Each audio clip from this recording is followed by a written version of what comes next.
wabarakatuh. Hai Sobu, senang sekali saya Katarina Cynthia dari Ilmu Komunikasi 2019 bisa menyapa kamu di podcast PMB Unila. Tenang aja Sobu, kali ini podcastnya nggak akan bosen kok, karena aku menghadirkan guest star yang tentunya luar biasa, dan tentunya kalian nggak akan rugi kok dengerin podcast ini sampai dengan selesai nanti. Langsung saja kita sambut guest star kita hari ini. Ada Dr. Oktavani dan Kak Nara Safitri. Halo Kak, halo Dok. Halo. Gimana kabarnya hari ini dokter sama Kak? Alhamdulillah baik. Oh syukurlah. Bisa mungkin dokter sama Kak Nara bisa menyapa Sobat Unila dengan sebutan Sobu nih. Halo Sobu. Halo Sobu. Halo, pasti Sobu semua senang banget karena hari ini kita kehadiran tamu yang luar biasa. Mungkin untuk tahu lebih dalamnya kenapa bisa luar biasa, dimulai dari perkenalan dulu ya dokter, silahkan. Halo Sobu, saya Dr. Oktavani, Ketua Jurusan dari Prodi Farmasi Fakultas Kedokteran Universitas Lampung. Halo Sobu, perkenalkan saya Nara Safitri dari Farmasi Angkatan 2019. Ya, itu dia Sobu. Jadi, guest kali ini yaitu Kaprodi dari Farmasi dan juga mahasiswa dari Farmasi itu sendiri. Nah, langsung aja nih Dok sama Kak. Gimana sih latar belakang program studi Farmasi Universitas Lampung? Bisa dimulai dari dokter. Ya, baik. Terima kasih. Jadi, awal ceritanya pada tahun 2018 itu sudah mulai persiapan untuk pembukaan prodi baru di Fakultas Kedokteran Universitas Lampung, diprakarsai oleh almarhum Profesor Muartono dan Profesor Asep Sukohar ya. Jadi dari tahun 2018 sudah dimulai pembukaan prodi baru, dan alhamdulillah tahun 2019 kita sudah mulai menerima mahasiswa pertama ya. 2019, 2020, 2021 berarti sudah 3 angkatan. Itu tadi Sobu, jadi farmasi ini termasuk baru ya dokter ya? Iya betul. Oke, kalau untuk visi misinya sendiri dari farmasi itu apa aja dok? Iya baik, visi misi dari prodi farmasi ya, yang tentu ini mengikuti visi misi dari universitas dan dari fakultas kedokteran tersendiri ya.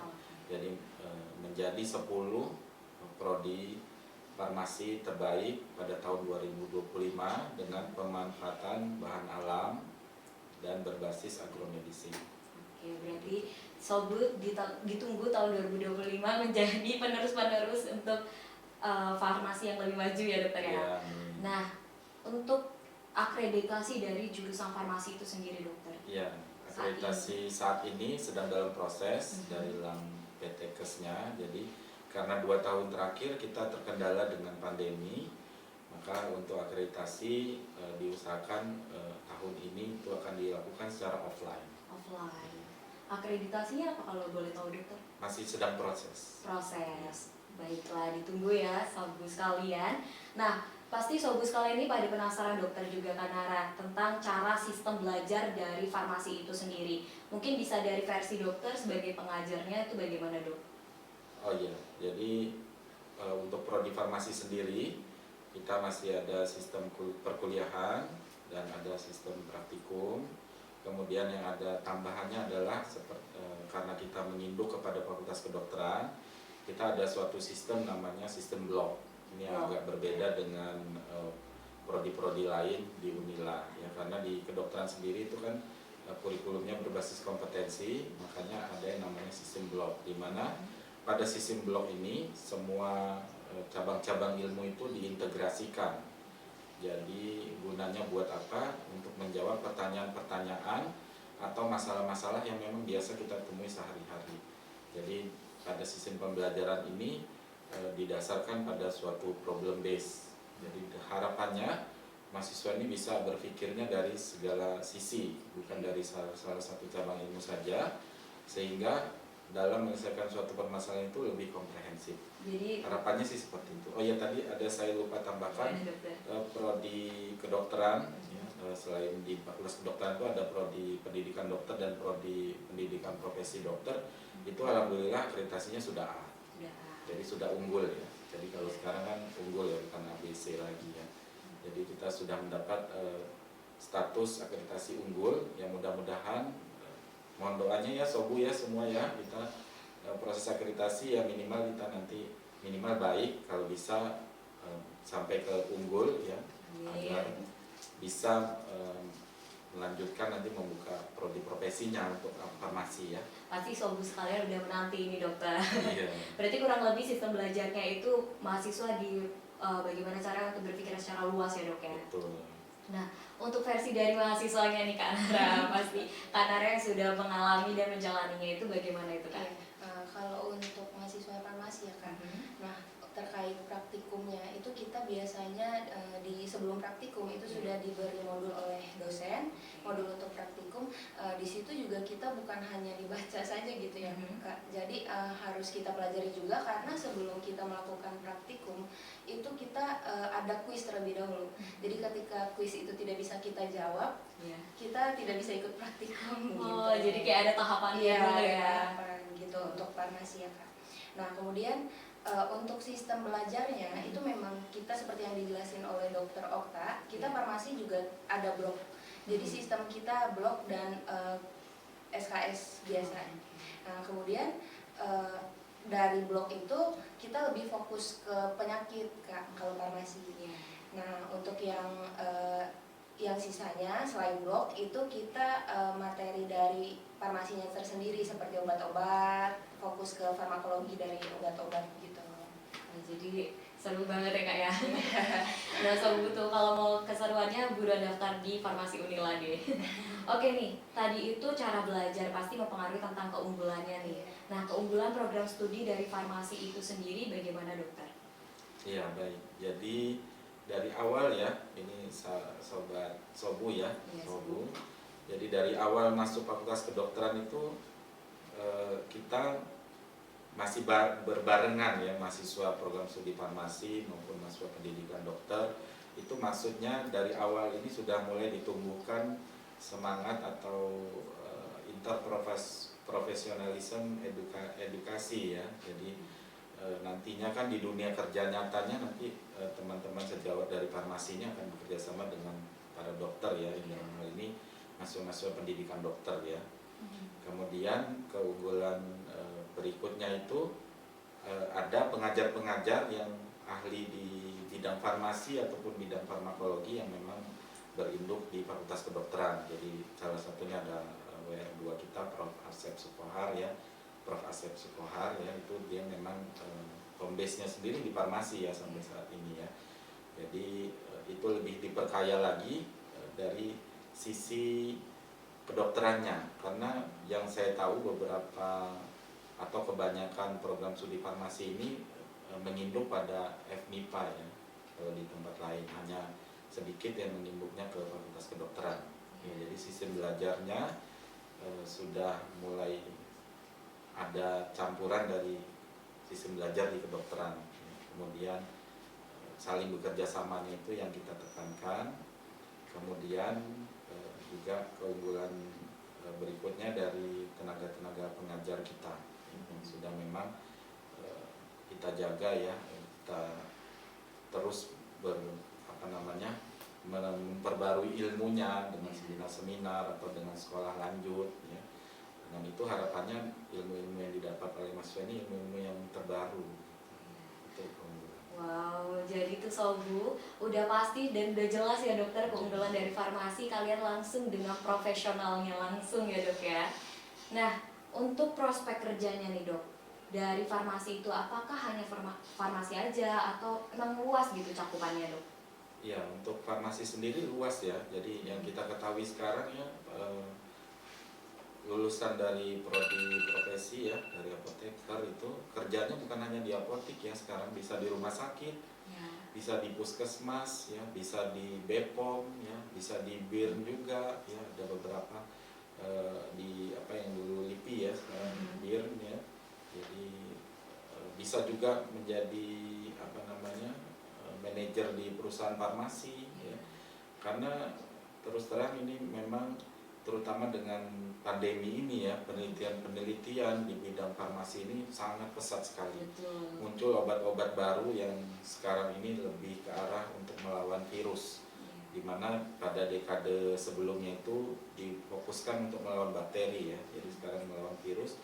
Dan dengan adanya pandemi ini justru ada satu keuntungan, penelitian di bidang antivirus itu sangat pesat sekali pesat ya dok ya. Iya, sangat pesat sekali dan memang sudah terbukti beberapa obat itu memang terbukti untuk life saving ya, menyelamatkan nyawa ya. Seperti kita ketahui kemarin kita dihantam pandemi ya, banyak yang bergejala berat dan alhamdulillah dari penelitian itu bisa terpilih nanti obat-obat yang di masa yang akan datang mungkin kita melawan virus itu seperti kita melawan bakteri sekarang. Jadi dengan lebih mudah dan lebih pasti. Jadi lapangan kerjanya sangat luas ya, bisa terbuka lebar ya sekarang. Ya. Tuh, jadi Sobat Unila nggak usah khawatir kalau misalnya nanti bakal sempit deh profesinya. Udah dijelasin langsung dari pakarnya ya Dok ya, bahwa pekerjaannya nanti akan luas. Jadi tenang aja Sobat Unila ya. Nah, kemudian nih dokter, pasti Sobat Unila sekalian pada penasaran dengan prestasi dari jurusan farmasi itu sendiri bagaimana Dok? Ya, jadi prestasi dari mahasiswa-mahasiswa kita ini sangat membanggakan ya. Jadi banyak prestasi-prestasi baik itu di level nasional maupun regional ya. Kalau kemarin itu ada yang PKM itu kita lolos ke nasional ya dari program studi farmasi ya. Kemudian untuk lomba poster itu kemarin di Semarang di Undip kita juga juara 1 nasional yang kaitannya dengan NAPSA ya kemarin ya. Kemudian berbagai macam lomba lainnya termasuk yang dilaksanakan oleh IAI Lampung ya, IAI daerah Lampung kemarin juga juara 1 ya lomba poster dan lomba-lomba lainnya yang ada kaitannya dengan lomba yang diadakan oleh Himafarsi Unila sendiri ya. Jadi walaupun ini masih baru ya dokter ya farmasi, tapi udah menciptakan dan mencetuskan banyak sekali prestasi ya dok ya.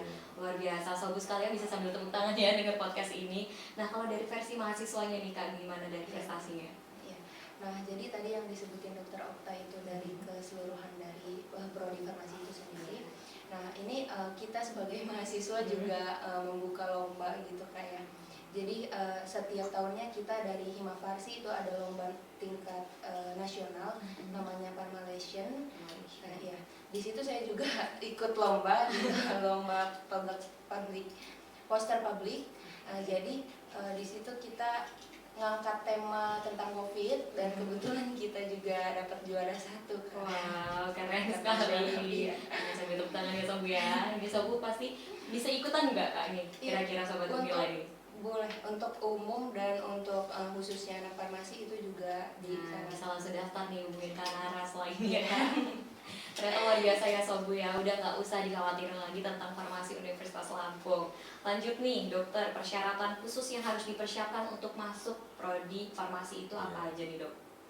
Baik ya, jadi selain ujian masuk ya, baik itu SNPTN ya, baik itu SBMPTN maupun jalur mandiri khusus untuk kedokteran itu memang ada tambahannya Sobu ya. Jadi ada tes kesehatan ya, kemudian ada tes buta warna, kemudian ada tes yang namanya MMPI ya. Jadi MMPI ini personality ya, Minnesota Multiphysic Personality, ini untuk mengukur kepribadiannya. Jadi untuk menjadi seorang dokter atau menjadi seorang farmasis ya, apoteker itu memang diperlukan kepribadian yang baik juga ya, walaupun memang ini tidak menjadi syarat mutlak untuk masuk ya untuk MMPI ya, dan untuk kalau buta warna dan tes kesehatan menjadi syarat mutlak selain ujian-ujian yang memang seperti fakultas lain. Berarti selain SNMPTN dan lain sebagainya ada syarat khususnya nih Sobu, di mana kalian bisa tes buta warna ya dokter ya, tadi itu yang udah dijelaskan oleh dokter Okta itu. Nah kemudian ini dok, tips dan trik nih untuk calon mahasiswa itu bagaimana? Iya baik ya Sobu sekalian ya, jadi kuatkan dulu niat ya, memang minat dan niat ya untuk masuk di prodi farmasi ya, karena seperti di pendidikan kedokteran memang yang namanya ilmu kesehatan ini memang ilmu yang belajar sepanjang hayat ya. Jadi kita tidak bisa ketinggalan ya, kita hanya mengandalkan ilmu-ilmu yang pernah kita pelajari itu tidak bisa. Jadi harus selalu update terus ya. Jadi ada perkembangan baru kita harus tahu ya. Jadi siapkan dulu mental yang seperti itu ya. Jadi memang ilmu yang kita harus perbarui terus. Kemudian yang berikutnya adalah tadi persiapan mental ya. Kemudian persiapan untuk perubahan sistem pembelajaran ya, dari sekolah menengah sekarang ke kuliah ya, itu tentu ada perubahan ya, dimana jadi mahasiswa itu perlu beradaptasi ya. Nah, ini yang harus benar-benar dipersiapkan matang-matang ya, jangan sampai nanti begitu jadi mahasiswa kok saya sepertinya salah jurusan gitu ya. Itu yang tidak kita harapkan ya. Dan itu akhirnya ya memang pengalaman dari program studi farmasi sendiri ada beberapa yang pindah jurusan akhirnya ya, baik itu ke prodi kesehatan lainnya atau malah ke prodi yang gak ada hubungannya dengan kesehatan. Jadi memang harus niat dan minat ya, gitu. Minat dan niat ya dok ya. Betul. Nah kalau versinya Kak Nara nih, tadi itu kan dokter udah jelasin tentang persyaratan khususnya kan, tentang tes buta warna dan lain sebagainya. Kalau Kak Nara waktu itu tuh gimana persiapannya nih untuk mempersiapkan biar bisa masuk farmasi Unila? Ya, jadi saya waktu itu dari SMA ya, itu sudah mempersiapkan sebelumnya SBM, untuk tes SBM ya. Karena memang tidak mengharapkan untuk dapat undangan ya Kak ya, jalur SNM.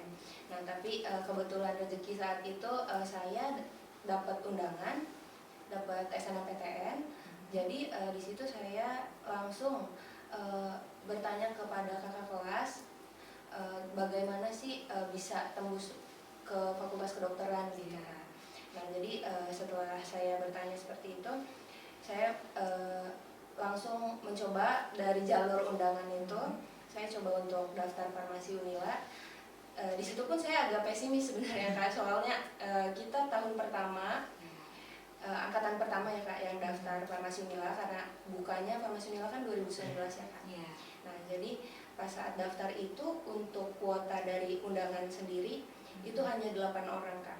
8 orang? Iya, dari 2000 sekian pendaftar. Jadi saya sudah pesimis di situ Kak. Itu sedikit banget. Iya, 8 orang. Jadi saya tetap belajar SBM karena saya tidak mengharapkan itu gitu. Nah, jadi di saat pengumuman ya ternyata rezekinya di farmasi Unila lewat undangan jalur SNM.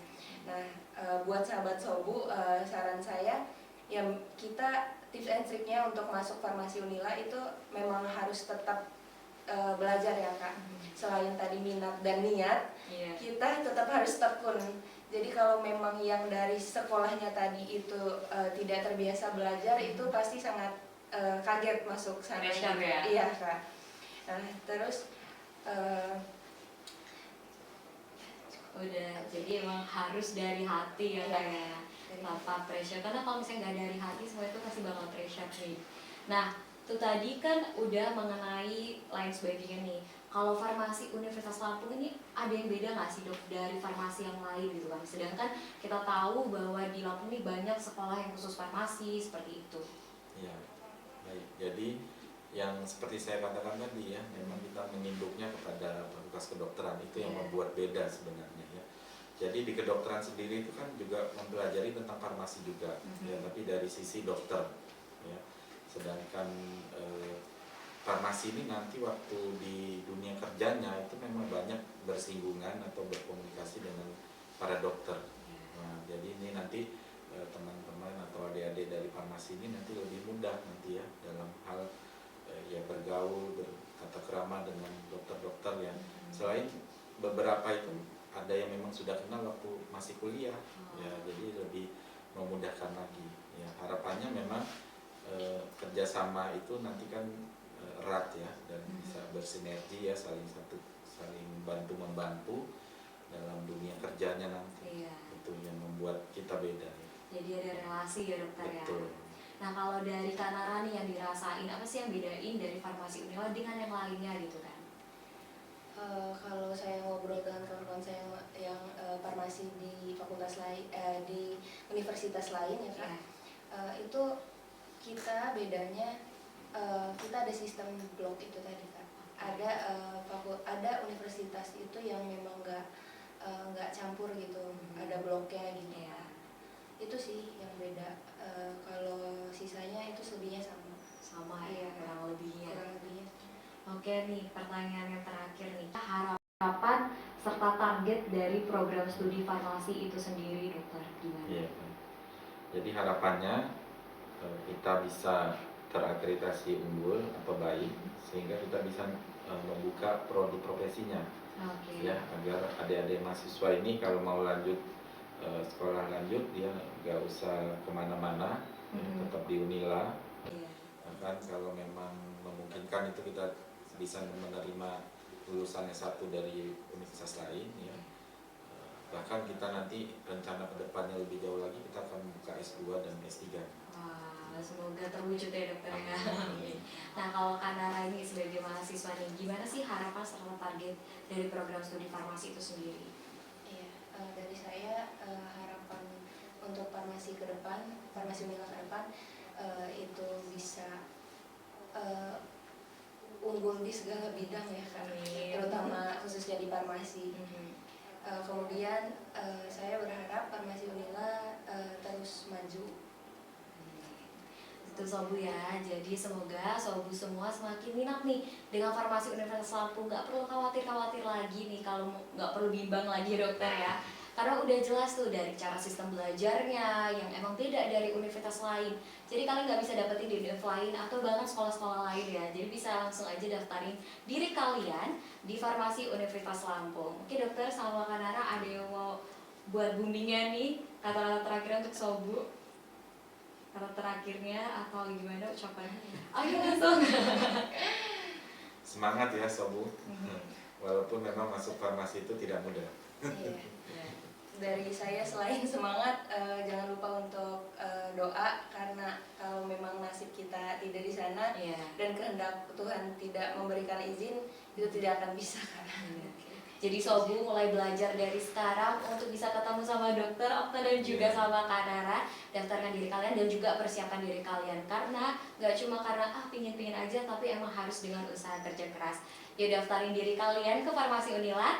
Demikian podcast ini, terima kasih untuk dokter dan juga Kak Nara. Kami akhiri, wassalamualaikum warahmatullahi wabarakatuh.